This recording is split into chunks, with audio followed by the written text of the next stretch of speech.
You are listening to the Built to Grow podcast. All right, welcome back to the Built to Grow podcast. I'm your host, Tim Lyons, in studio, Scottsdale, HQ. Not for long, about a year. We got a year left here. Ooh. Joined by, as always, Randy Angston. If you can't tell by our intro how much fun we have doing these. I'm going to tell you what I'm really liking is this pumpkin pie shake that I'm drinking with protein. I'm pretty sure he took a pumpkin pie, Blended threw it in a blender, and we're drinking it. Oh, delish. But the problem is it's almost the consistency of the pie still. Yeah, it's thick. It's like 8 pounds in a shake. I'll drink it, man. I like it gains. Gains. Cheers to that. Anybody who's wondering, we use PFC, who's I think they're out of Pennsylvania. They supply all of our smoothie products and smoothie setup. When we first built this place, they help you with design.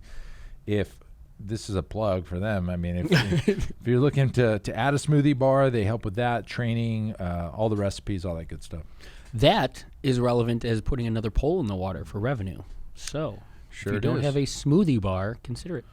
Yeah. So people ask me a lot, like, is the smoothie bar worth it? Sure. Do you make money on it? And the answer is kind of. We pay for the staff that we would normally already have up there. It pays for that. You're not going to make $1 million doing smoothies in a gym, but it subsidizes it helps monetize the staff that's going to be up there anyway. So have them help, sell, and obviously we believe in the post-workout nutrition, and it ties into everything. And we work it into bonuses and memberships and things like that. Like, True. It's got legs. It's it's another feeder. Mm-hmm.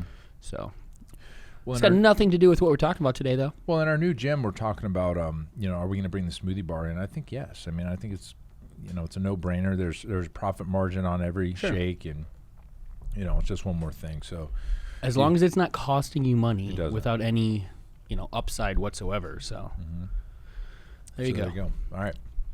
Today's episode. So piggybacking on last episode where we talked about all the chaos we've had with the training staff and turnover and the epiphany the one guy had that he doesn't want to be a trainer anymore, into the guy that came in was real abrasive and we let him go in 2 days. This episode, we're going to talk about what do you look for in a coach to maybe help you maybe not go down the wrong road with somebody, or hire the wrong person for the wrong reasons. And so let me take it way back to when we first opened.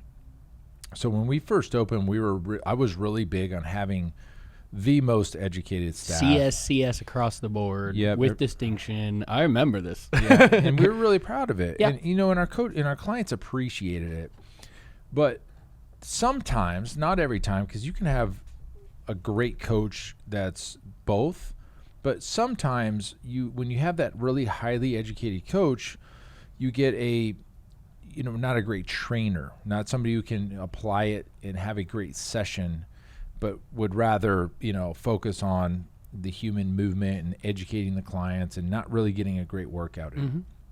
And a long time after that, I hired a guy that didn't have a whole lot of experience, but I liked him. I liked his personality. He was a good, like a good person, and turned out to be a great coach. And ever since that, we would get feedback from the clients. Ever since that, we stopped really looking real hard at the degrees and the certifications as hard as we used to, and we went more for personality. Sure.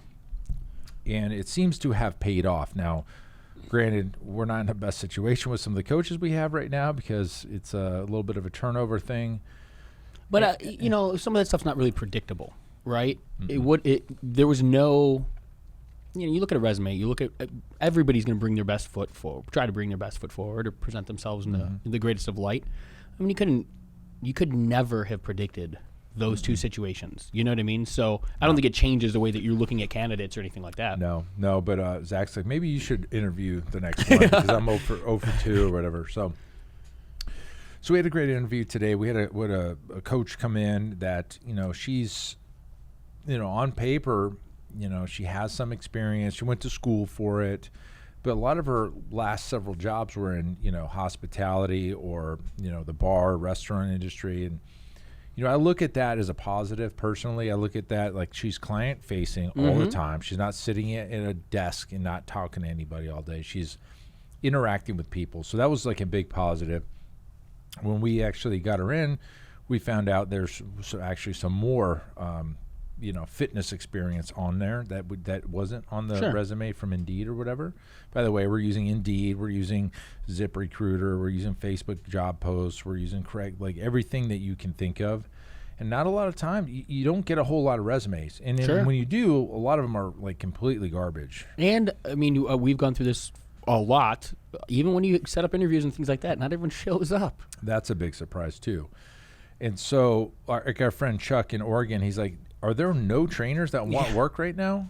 And the trainers that are coming to him want like $80 an hour. They want to be independent trainers. Yeah, so, luxury. So it's obviously a different person. When you work for a gym as a trainer, maybe just some trainers listen to this. It's a different world, right? You don't have to cover all of your expenses. There's no marketing fees. You get the clients handed to you. You get the programs written for you. You don't, come into a gym and work and expect the independent trainer wages of $80 an hour. It just doesn't happen, especially when the gym isn't even charging $80 an hour. Yes, yeah. I want you to pay me more than you're making. So, and we got a nice little fun conversation in our business talk with fitness professionals group, about a month and a half ago, with an independent trainer guy that was in there saying that he deserves more of the split than the gym. Yeah. Yeah, he's the one facilitating the work, so he's just kicking back the gym for letting him be there and train their clients. So for those of you that are struggling with finding a great team, you're not alone. It's happening here. It's happening at a lot of gyms like Chuck's. And, basically anybody that's looking for a coach is having trouble finding a good coach right now. I would go, and this is something that I don't think I do it intentionally. I think it's something that I've always either a characteristic I've always been good at or something that somebody taught me years ago that I just happened to do. But I always try to network, right? When I meet somebody new, I love to hear what they do, what they bring to the table, what they're looking for out of life.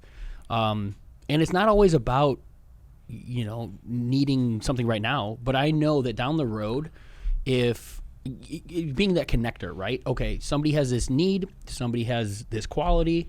Let's bring those two people together. It's mutually beneficial for them. Yeah. So I've always had those types of qualities, or I've always, hung on to that type of quality because ultimately it's really easy to start making those connections and helping other people. Yeah. But you can even do that for yourself. Something I used to talk to, or I think I mentioned it on the podcast, I don't have any clue when, but when you go out to the hospitality, situations, you find yourself at a bar or a restaurant, if you find somebody who gives you over the top stellar service, ask them what their goals are. Have a conversation that's not just, okay, do you want fries with that type of thing? Mm-hmm. Get to know the individual who's serving you in a way that blows your socks off. Maybe that person's looking for their next opportunity. Maybe the characteristics of that individual is something you want on your team. Yeah. The training, like you've mentioned, the training aspect is something that in a gym, y'all can teach. Exactly. Find the individual, mold the job to them, as opposed to trying to find that unicorn that has it all, because we know how difficult that is right now.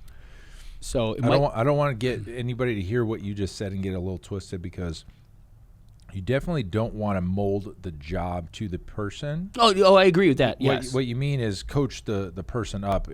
Obviously the job is the job. Yeah, absolutely. And if you put a person in that role that maybe on paper doesn't fit all the qualities, you can coach that person up Correct. to do that role. But I don't want you to change your job to make it work for that person. Thank you. And that was happening to our friend Dimitri in Canada. He was basically letting his staff, at least his front desk, his coaches too, tell him when they were available to come in, versus, hey, here's the job, you be here or you're not getting it. Or it's not your position. Yeah, sure. Right.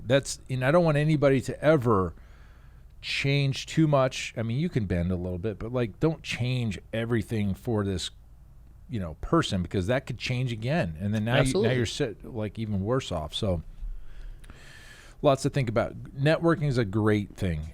There's a gal at this UPS store that every time I go in there and mail something, she is so good. I want her on our team. just don't have a good spot. She wouldn't be a trainer, but maybe like a front desk or an admin Support, or something. yeah. But golly, she blows my socks off every time I go in there. She knows my name. She types it up. Yeah. Remember being at the Open? Remember, and I can't remember who it was. I was like, yeah, there's this girl that I really think that would be a great position. And then like 2 minutes later, she was standing next to us. Weird. I can't remember who that was, but I got to circle back. But she would be a good fit here. Is the Phoenix Open going to happen? I don't know.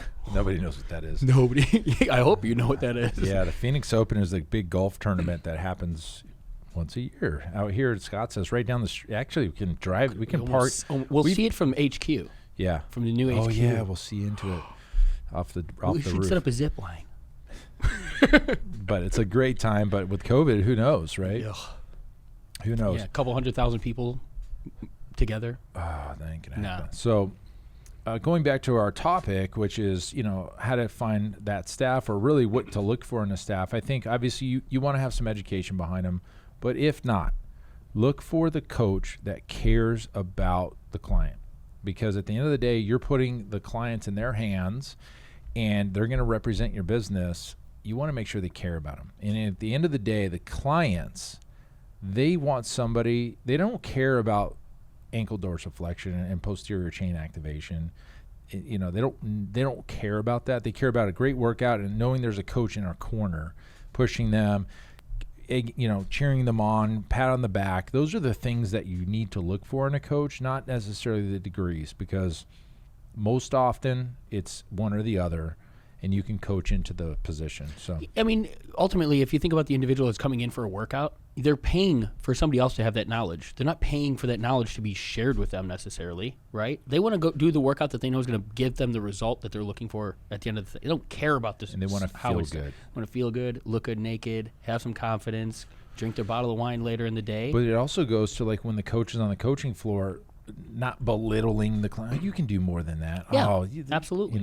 There's so many little nuances when it comes to training, and I haven't coached in a long time, like years, but you can really break somebody's self-esteem really quick when you think you're joking. Absolutely. Oh, come on, you can do 2 plates. What are you doing? And they're like really struggling with that. Absolutely. And like that didn't come out right. Sure. That didn't go over the way I wanted. Not the right type of motivation for that person. So just be careful. But sometimes in a situation like the one we're having, it's a really good opportunity to rebuild a really solid team. Now we're not, now we can really bring in a couple coaches, 2, 3. We actually need 3. I mean, 1 full and 2 part, and then a front desk person. Like we can have a good solid unit going into the next phase. And that's really what I'm excited about. That brings up a good point. And before we sat down for this, we were talking through this idea. What would you recommend people do right now as like your situation, right? Things are opening back up. People are coming back into town. Now the need is there. What should people do that aren't necessarily there yet, but know that that's the trend for their business, right? We're coming into the bread and butter months of fitness as well.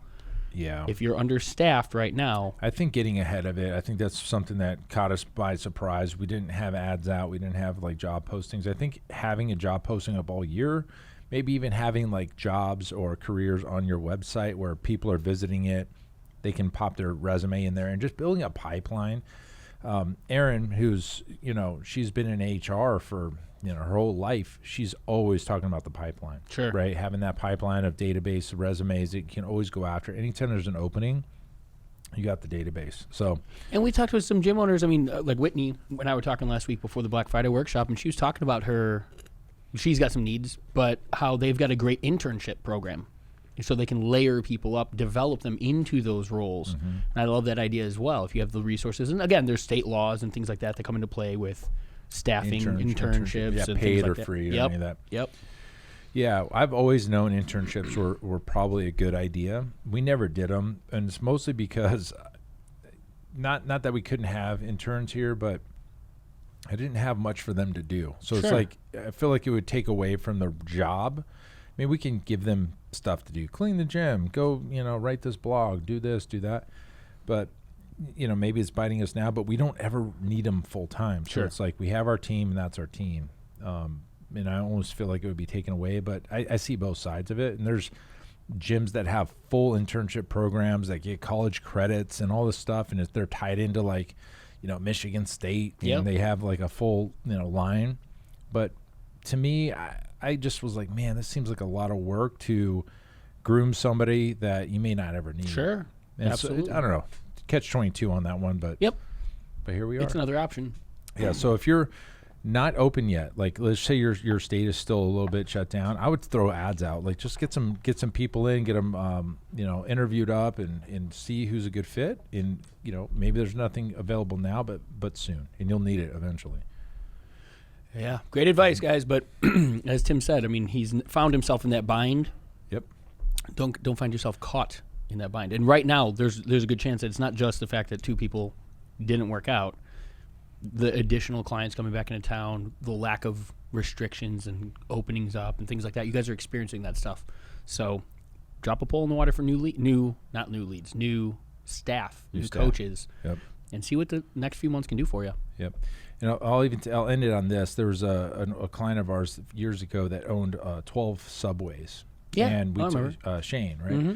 He had 12 Subways in town here in the Valley, in Scottsdale area and Phoenix. And I was talking business with him a bunch, and he told me he would rather have double the amount of staff that are all part-time than having all full-timers, because then it was an easy mix match, and everybody was like like 4 hours here and there. It was easy to backfill, and that's the way he ran his operation. But he has 12 locations, and they all need a dozen people at each one. So he had a giant staff.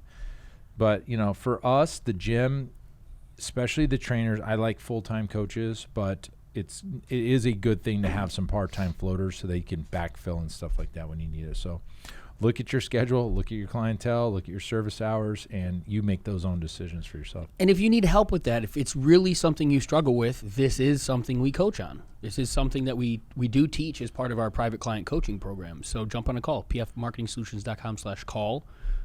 We can have that conversation, see what needs you have in your business, and see if that coaching program is right for you. Because, I mean, we're setting things up. We have a structure and a belief, right? Like you said, kind of solidify your team, have some org charts and redundancy in place to make sure you're never without, but ultimately running lean with a good team that you can count on, I think is the easiest peace of mind that you can have. Yeah. Trust me, I know. It's hard with big teams. But it happens sometimes, so here we are. All right, guys, so that's it for this show. See you on the next episode. Bye.